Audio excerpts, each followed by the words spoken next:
Assalamualaikum warahmatullahi wabarakatuh. Hari ini saya akan menjelaskan tentang nikah via telepon dan video call. Ya, masuk pada pembahasan yang pertama, yaitu pengertian pernikahan via telepon menurut perspektif ulama. Pernikahan via telepon dalam konteks bahasa yaitu pernikahan yang akad nikahnya dilakukan melalui telekomunikasi lewat suara atau yang disebut dengan via telepon.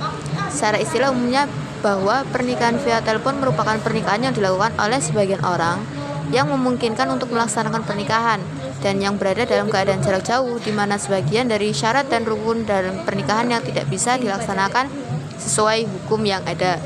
Pernikahan via telepon ini biasanya dilakukan oleh orang yang sedang menjalani LDR atau tidak berada dalam satu kota yang sama, sehingga mereka melangsungkan akad nikah dengan menggunakan via telepon. Kemudian yang kedua yaitu pernikahan via telepon perspektif hukum nasional.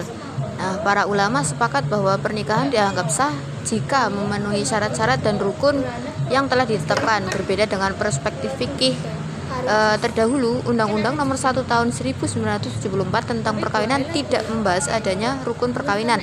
Secara undang-undang, pernikahan via telepon belum memiliki status hukum yang jelas karena Undang-Undang Perkawinan ini tidak mengatur masalah akad nikah. Di sisi lain, kompilasi hukum Islam juga belum membahas masalah ini, meski masalah ijab dan kabul serta kehadiran saksi telah dibahas mengikuti sistematika dalam fikih klasik.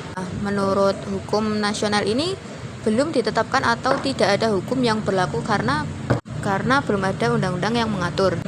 Kemudian dasar hukumnya apa? Yang pertama itu adalah hadis Nabi yang dimana kutipannya itu membahas tentang ini, la yunkihu illa biwaliyin wa syahadai adlin. Ya, ulama Syafi'iyah menafsirkan bahwa adanya kalimat dua saksi mengandung pengertian bahwa kehadiran dua orang saksi merupakan salah satu syarat sahnya akad, sehingga jika syarat tersebut tidak terpenuhi akad menjadi batal. Nah, menurut ulama Syafi'iyah pernikahan via telepon ini tidak sah ya, karena majelis itu tidak dalam satu tempat. Nah, kemudian juga para saksi ini juga tidak ada, para saksi tidak ada, maka pernikahan ini tidak sah ya. Sedangkan menurut KHI atau undang-undang itu belum ada yang disahkan atau belum ada rancangannya. Kompilasi hukum Islam selanjutnya ya, semua syarat pernikahan dijelaskan secara terperinci menyerupai sistematika pembahasan kitab-kitab fikih klasik.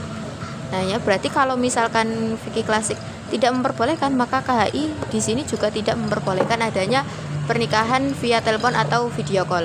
Kemudian hikmah dari pernikahan via telepon ini ya, jika melihat pada hikmah tidak dibolehkannya praktek pernikahan tersebut karena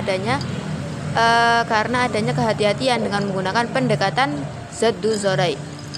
Sedangkan dari yang memperbolehkannya untuk memudahkan sebab agama tidak menghendaki demikian.